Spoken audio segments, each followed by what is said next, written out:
Tanaman yang kerap dikenal dengan nama aloe vera ini sudah lama dimanfaatkan dalam dunia kecantikan. Namun sebetulnya lidah buaya tak hanya baik untuk kecantikan saja, melainkan bisa dikonsumsi agar mendapatkan manfaat baik untuk atasi beberapa jenis penyakit.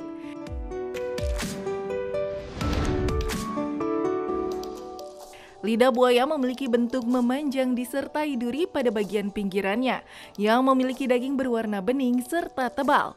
Bagian inilah yang bisa dimanfaatkan sebagai bahan baku skincare. Namun sebetulnya lidah buaya bisa juga Anda konsumsi menjadi minuman yang menyegarkan. Sebab lidah buaya ampuh mengatasi asam lambung, diabetes, hingga hipertensi.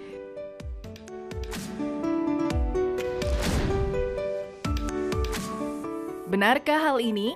Sebelum mengonsumsinya, ada baiknya kita cari tahu dulu kandungan dan manfaatnya dari lidah buaya. Bersama dokter di studio hari ini.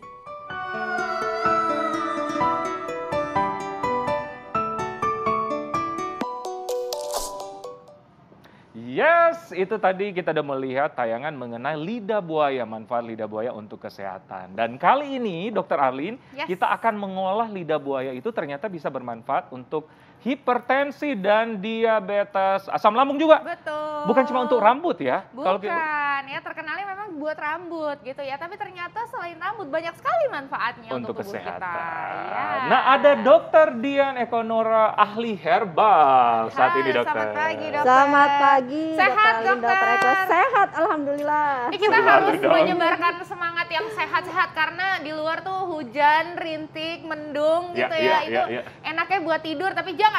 Ayo. Jangan, kita harus semangat. Yes, kita harus semangat. semangat. Oke.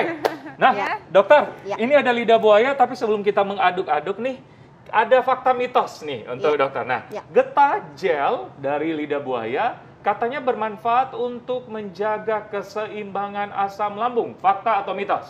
Fakta. Oh, fakta. Ya. Bagaimana caranya?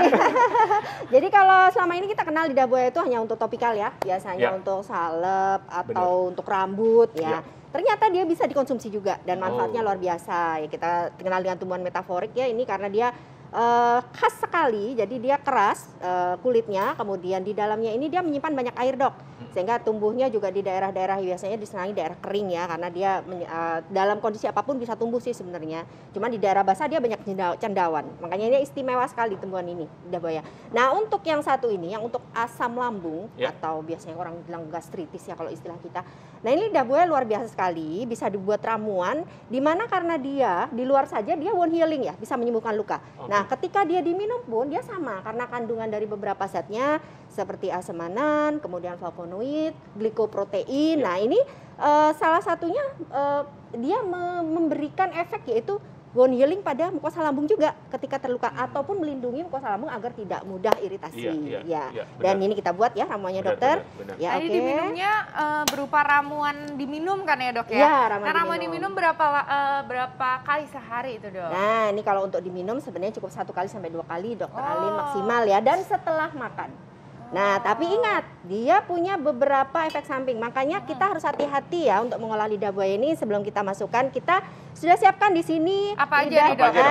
Satu, lidah buaya yang sudah dibersihkan getah lendirnya. Ini ada lidah buaya, dok ya? Iya, lidah buaya. Nah, lidah buaya ini ya, mungkin saya sambil jelaskan nanti. Untuk lidah buaya yang sudah dibersihkan lendir, kenapa? Kalau lendir itu terikut termakan, ini sebenarnya efeknya tidak bagus juga. Karena dia punya efek, yaitu kandungan antrakinoinnya itu menyebabkan dia seperti pencahar, dok. Jadi malah nggak enak rasanya ke perut. Malah jadi nggak enak. Ya, tapi lancar jaya dong. Dok, juga caranya supaya kita menghilangkan getahnya. Gimana tuh, dok? Nah, ini kita cuci bersih, kemudian kita iris-iris, kita buang duri beserta kulitnya dulu. Kemudian tinggal dalamnya seperti ini jadinya. Gitu. Ya, setelah ini kita iris-iris kecil, kemudian kita rendam dengan larutan kapur sirih, tapi nggak ada sirihnya ya, dok, air kapur ya. Jadi air kapur sirih itu dibuat dari kapur atau kalsium hidroksida. Ini beli yang food grade, yang aman untuk makanan, sekarang sudah banyak dijual. Jadi jangan beli yang kapur biasa ya. Jadi yang food grade. Bukan kapur yang untuk tulis ya. Bukan. Ini kapur yang memang disiapkan untuk merendam makanan atau food grade ya. Nah, ini di sini, dok, kita coba untuk mengambil dengan konsentrasi yang terbaik di jurnal itu 3 gram per 100 mili atau disebut sebagai 3% ya kalau kita bilangnya. Ya, nah, dalam lebih ukuran apa ukurannya kira-kira kalau diambil itu 1 sendok teh, tapi dia nggak penuh, nggak munjung. Oke, jadi 3 gram, 1 sendok teh, dalam peres. Iya, dalam 100 mili. Ceper maksudnya, bukan Oke. Ya, kita larutkan dalam air, kemudian tadi lidah buaya yang sudah dikupas tadi, ini kan dicuci bersih sampai getahnya hilang, Dok. Sebelum direndam dengan air kapur sirih. Dicuci pakai air yang mengalir. Air keran aja nggak apa-apa? Air keran nggak apa-apa. Sampai getahnya bersih ya, Dokter Alin. Kemudian kita coba untuk iris-iris tadi, kemudian direndam dengan larutan yang kapur sirih tadi. Nah, di jurnal yang terbaik secara organoleptik, artinya ketika dia setelah direndam itu rasanya masih nyaman, kemudian konsistensinya bagus, setelah ketika dimakan nikmat, keres-keresnya itu selama 4 jam. Walaupun dia bisa direndam sampai 6 jam sebenarnya. Lama juga ya? Iya, ada juga yang merendam 1-2 jam. Tapi ketika ada beberapa jurnal yang mengatakan dia setelah diteliti yang terbaik itu 4 jam, dan dia tidak mempengaruhi nilai kandungan gizinya karena di situ ada vitamin C, ada asam amino esensial yang memang bermanfaat untuk kesehatan juga.